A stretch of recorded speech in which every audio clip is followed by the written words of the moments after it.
नमस्कार, मैं महेश कुमार आपका इस वीडियो में स्वागत करता हूं। आज इस वीडियो में हम लोग देखेंगे कि जो एग्जाम हुआ था 9th क्लास का सोशल साइंस का, तो सोशल साइंस का एग्जाम में कौन कौन से सवाल पूछे गए थे और उसका सही आंसर क्या है।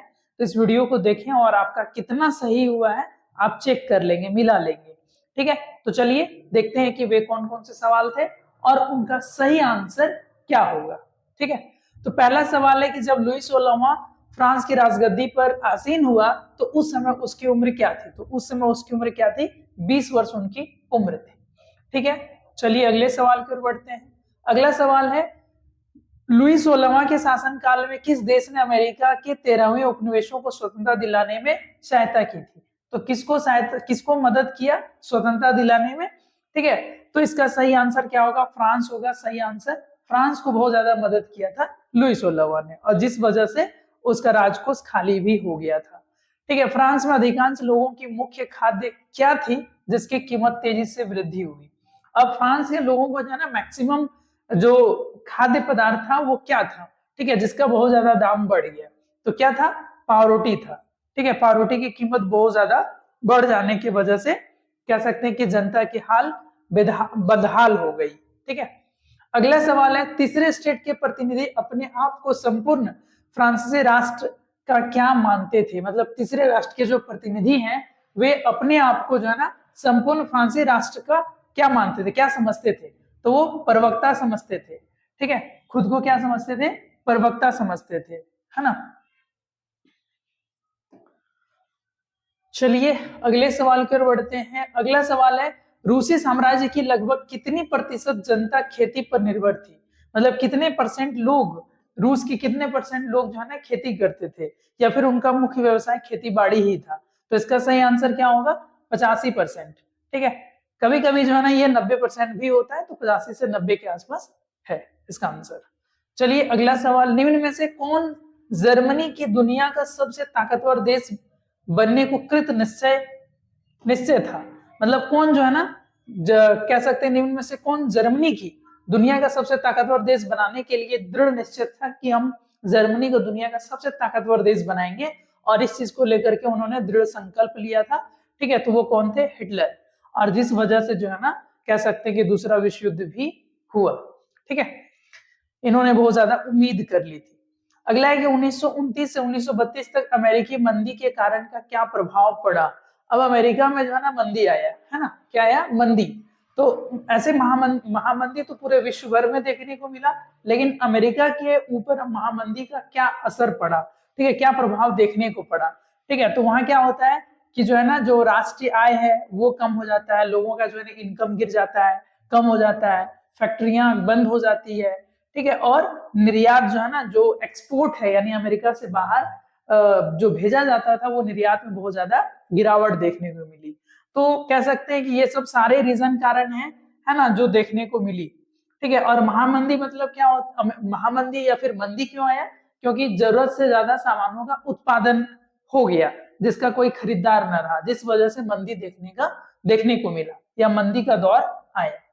ठीक है, चलिए अगला सवाल, फ्रांस के राष्ट्रगान मार्सिले के रचयिता कौन है? तो ये जो फ्रांस के राष्ट्रगान है, राष्ट्रगान जैसे हम लोगों का भारत का राष्ट्रगान है जन गण मन, उसी तरह से जो फ्रांस का राष्ट्रगान है तो उसको जो है ना किसने रचा है? ठीक है, तो किसने रचा है? तो राजेड दी लाइल ने जो है ना फ्रांस के राष्ट्रगान मार्सिले की रचना की है। ठीक है, जैसे भारत के जो है ना राष्ट्रगान के रचयिता कौन है आप लोग कमेंट करेंगे। ठीक है, निम्न में से किसकी विचारों को मानने वाले समाजवादियों ने Russian social democratic workers party बनाई? मतलब विचारों को मानने के लिए जो है ना किसके विचारों को मानने के लिए एक पार्टी बनाई जिसका नाम है Russian social democratic workers party. ठीक है, तो वो किसने बनाया है भाई? किसकी विचारधाराओं को मानने के लिए? तो कार्ल मार्क्स। और कार्ल मार्क्स जो है ना समाजवाद के बहुत ज्यादा समर्थक थे, और बस ये पार्टी भी बिल्कुल समाजवाद को समर्थन करने के लिए, या फिर कह सकते हैं कि कार्ल मार्क्स का समर्थन करने के लिए, कार्ल मार्क्स की बातों को मानने के लिए एक पार्टी भी बनाए थे।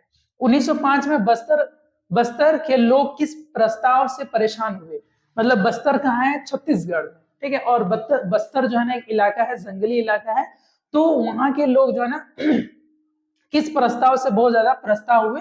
ठीक है, तो क्या किया कि वहां जो है ना मतलब कह सकते हैं कि जंगलों का आरक्षित कर दिया गया, है ना। मतलब जंगल से किसी भी प्रकार का कोई आप जंगल में प्रवेश नहीं कर सकते हो, खेती नहीं कर सकते हो, शिकार नहीं कर सकते हो।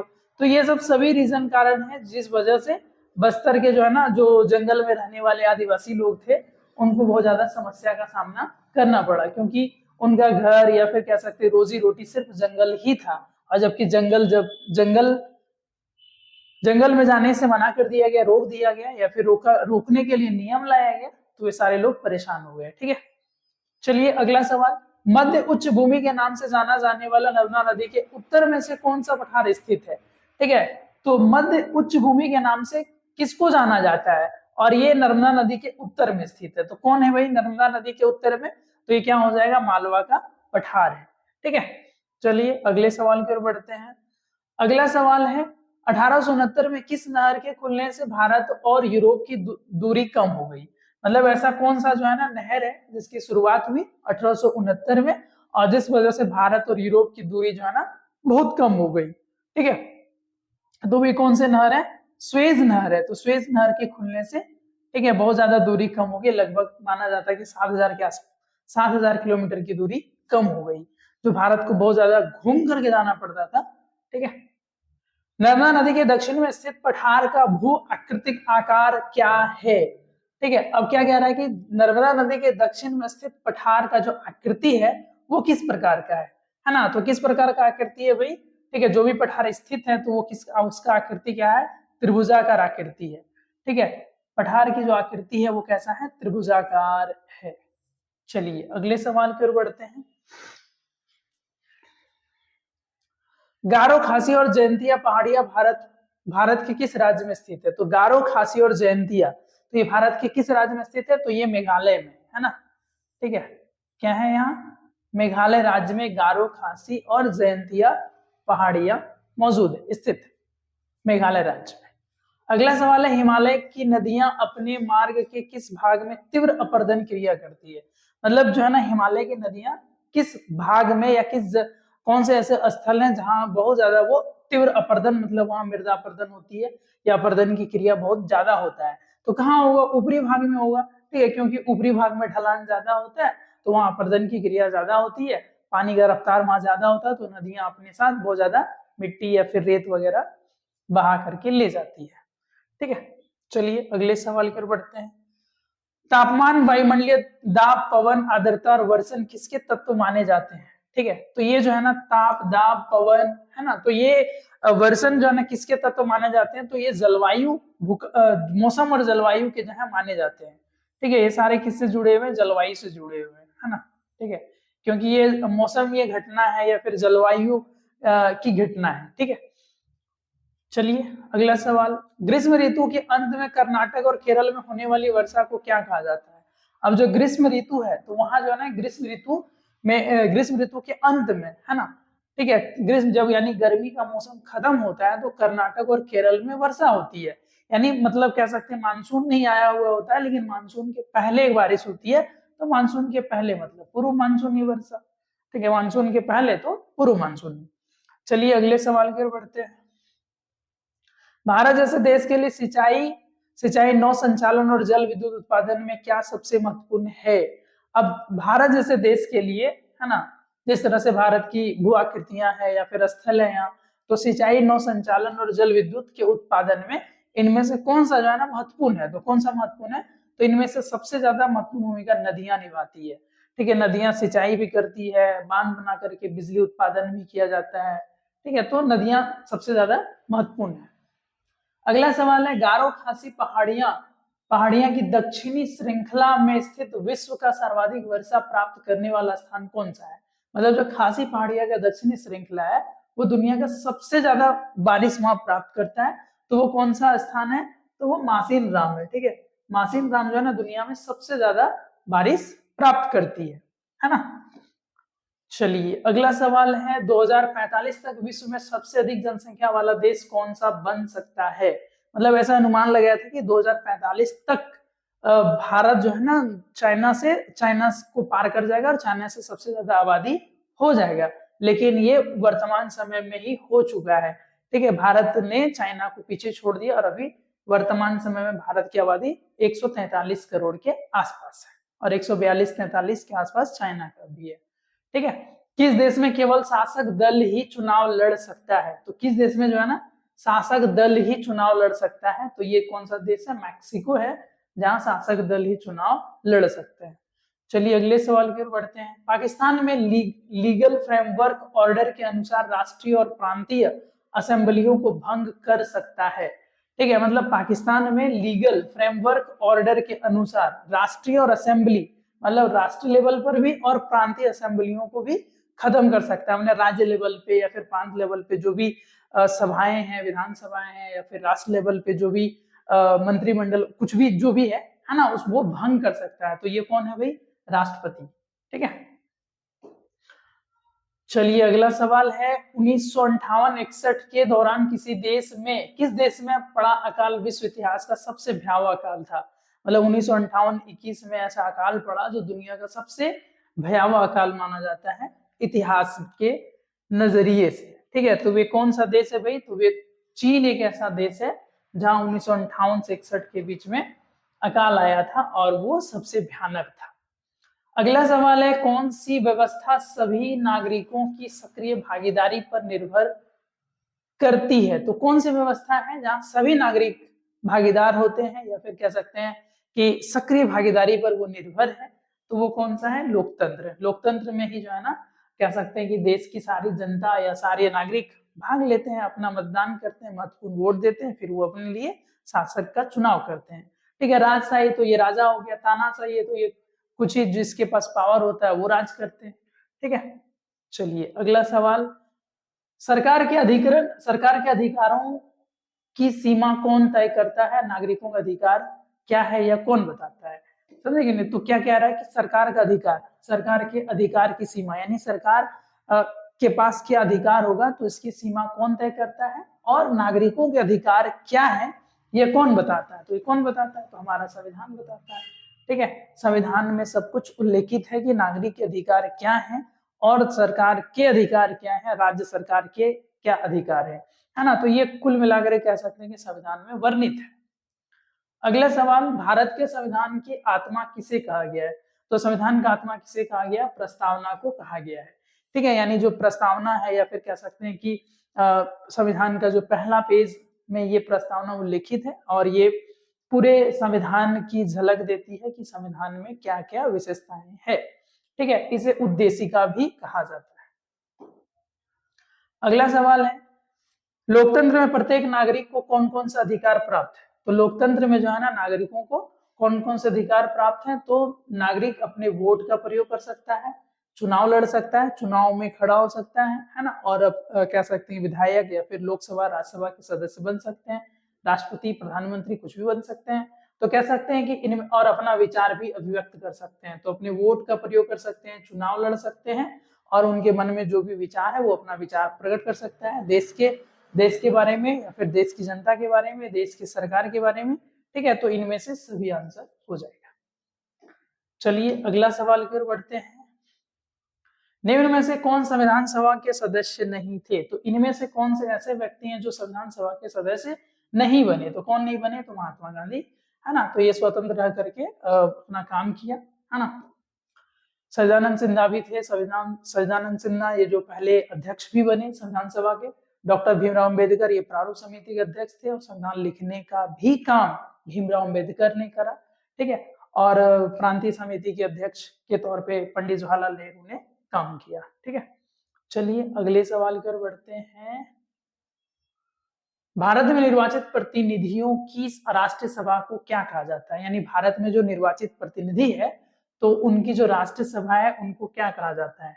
तो राष्ट्रीय सभा को क्या कहा जाता है? संसद, है ना। ये राष्ट्रीय सभा है, पूरे देश की सभा है और यही संसद में सारे नेता या लोकसभा के सदस्य और राज्यसभा सदस्य बैठ करके देश के लिए महत्वपूर्ण नियम बनाते हैं, कानून बनाते हैं, है ना। तो संसद को क्या कह सकते हैं? पूरे देश की सभा कह सकते हैं या फिर राष्ट्रीय सभा कह सकते हैं। अगला सवाल है, संसद का अधिकार क्या होता है? संसद के पास क्या क्या अधिकार है? तो संसद के पास क्या क्या अधिकार है? ठीक है, तो वो नए कानून बना सकती है, बिल्कुल बना सकती है ना। मौजूदा कानूनों में संशोधन कर सकती है, बिल्कुल कर सकती है। मतलब जो भी कानून है अगर दिल लग रहा है कि वो अब आज के हिसाब से सही नहीं है, या फिर बदलाव की जरूरत है, या फिर कह सकते हैं कि संशोधन करना चाहिए, तो ये कर सकते हैं, मौजूदा कानून को खत्म कर सकते हैं। हाँ बिल्कुल कर सकती है। ठीक है, अगर मान लीजिए वो कानून अब उपयोग के लायक नहीं है या फिर उसकी आवश्यकता नहीं है, तो ऐसे कानून को संसद खत्म भी कर सकती है। जैसे कि आप लोग सुने होंगे 370 धारा 370 है, अनुच्छेद 370 को हटा दिया, जो जम्मू कश्मीर से रिलेटेड था। ठीक है, चलिए अगला सवाल है, पालमपुर गांव में उच्च जाति के भूमि स्वामी कितने परिवार हैं? मतलब उच्च जाति के भूमि स्वामी के कितने परिवार थे? तो कितने परिवार थे? तो ये कुल मिलाकर के 80 परिवार थे। ठीक है, उच्च जाति के। चलिए अगले सवाल की ओर बढ़ते हैं, भारत के गांवों में उत्पादन की प्रमुख गतिविधि कौन सी मानी जाती है? जो भारत का गांव है उनमें उत्पादन की प्रमुख गतिविधि, तो गांव में क्या होगा भाई कि उत्पादन का क्या हो सकता है, वो गतिविधियां या फिर क्रियाकलाप, तो कृषि हो सकती है। और भारत के लोग लगभग 2/3 लोग कृषि से जुड़े हुए हैं, खेती बाड़ी से अपना रोजी रोटी चला रहे हैं। वस्तुओं और सेवाओं के उत्पादन में भूमि के बाद दूसरी महत्वपूर्ण आवश्यकता क्या मानी जाती है? मतलब वस्तु और सेवाओं के उत्पादन में भूमि के बाद दूसरी महत्वपूर्ण, तो भूमि के बाद क्या होगा? तो भूमि के बाद श्रम आएगा। भूमि के बाद अगर आपके पास जमीन है तो आपको मेहनत करनी होगी। ठीक है, अब मेहनत करने के बाद आपके पास क्या होना चाहिए? पूंजी होना चाहिए। ठीक है, फिर आपका एक संगठन होना चाहिए। तो इस तरह से तो भूमि के बाद दूसरी महत्वपूर्ण जरूरत क्या होती है? श्रम। ठीक है, मेहनत चाहिए, क्योंकि जमीन खुद ब खुद नहीं उगाती है। जब औजार, मशीनों और भवनों का उत्पादन कई वर्षों तक उपयोग किया जाता है तो इसे क्या कहा जाता है? ठीक है, तो औजार, मशीन और भवन का उत्पादन कई वर्षों तक करते हैं लोग इसका प्रयोग। ठीक है, तो कह सकते हैं कि इसे क्या कहा जाता है? अस्थायी पूंजी कहा जाता है, क्योंकि ये लंबे समय तक बना रहता है, जैसे घर हो गया, मशीन हो गया। ठीक है, तो ये लोग जब एक बार खरीदते हैं या फिर बनाते हैं तो इससे लगातार एक लंबे समय तक इसका इस्तेमाल करते हैं। ठीक है, समझे कि ना। और कार्यशील पूंजी क्या होता है कि जो कच्चा माल है आपका, रोज कच्चा माल या फिर जो मुद्रा है, रोज आना जाना लगा रहता है। ठीक है, तो वो क्या हो जाएगा? कार्यशील पूंजी हो जाएगा। अगला सवाल है, पालमपुर गांव के किसान पशुओं चारे के लिए किस मौसम में ज्वार और बाजरा उगाते हैं? मतलब कह सकते हैं कि अपने चारे के लिए जो है ना, सॉरी, पशुओं के लिए जो है ना चारा की खेती, चारा की खेती करते हैं। तो वो कौन कौन सा है? ज्वार और बाजरा। तो बाजरा उगाते हैं, तो कब उगाते हैं? तो ये वर्षा ऋतु में उगाते हैं। ठीक है, ताकि अपने जानवरों को जो है ना अच्छा चारा मिल पाए और उनसे वो कह सकते हैं दूध का उत्पादन कर सके, या फिर ऐसे भी जो जिस जानवर से वे लोग अपना काम कराते हैं तो उसके लिए भी चारा उगाते हैं।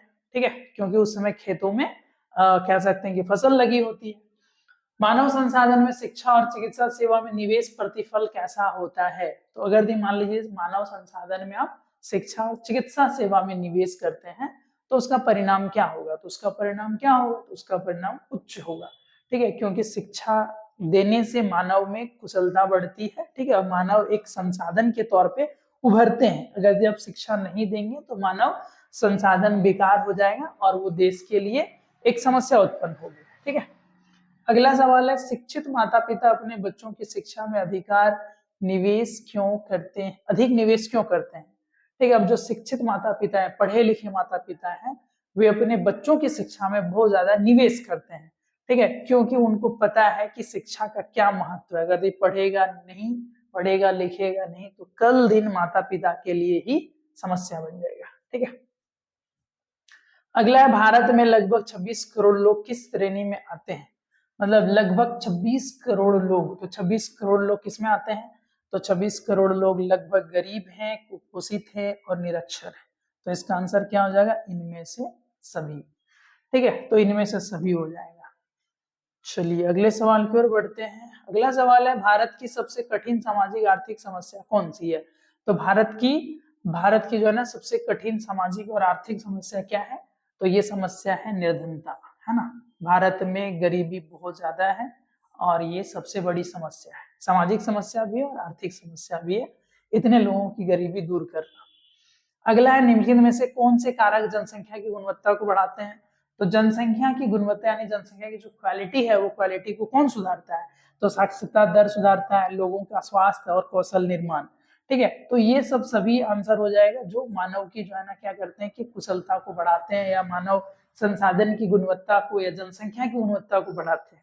ठीक है, क्योंकि जनसंख्या सिर्फ जनसंख्या होने से नहीं होता है, उसमें साक्षरता यानी पढ़ा लिखा होना चाहिए। ठीक है, उनका स्वास्थ्य स्थिति अच्छी होनी चाहिए, है ना, और उनमें कुशलता भी होनी चाहिए। ठीक है, क्योंकि अगर ये पढ़ा लिखा होगा, है ना, पढ़ा लिखा स्वस्थ होगा और फिर अगर उनमें कुशलता होगी तो वे क्या होंगे कि देश के लिए प्रगति प्रगति उन्नति और विकास के लिए कार्य कर सकेंगे। और अगर वो पढ़ा लिखा नहीं हो, बीमार हो, उनमें किसी प्रकार की कोई कला ना हो, तो कह सकते हैं कि देश के लिए वो क्या बनेंगे, समस्या बन करके सामने आएंगे। ठीक है, तो ये कुछ चीजें थी, है ना। टोटल 40 क्वेश्चन था, तो आप लोग चेक करेंगे कि आपका कौन कौन सा सवाल सही हुआ। और अगर ये आप 10वीं की तैयारी करना चाहते हैं तो इस चैनल के साथ जुड़े, तो 10वीं के सारे सब्जेक्ट के वीडियो इसमें देखने को मिलेंगे। ठीक है, तो वीडियो अच्छा लगा तो वीडियो को लाइक करें और ऐसे ही वीडियो के लिए हमारे चैनल को सब्सक्राइब करें। ठीक है, और साथ ही ये वीडियो अपने फ्रेंड सर्कल में शेयर करें ताकि वो भी अगर ये चेक नहीं किए हैं तो चेक करेंगे कि मेरा कितना सही हुआ है। ठीक है, चलिए फिर मिलते हैं एक बेहतरीन वीडियो के साथ, तब तक के लिए जय हिंद जय भारत।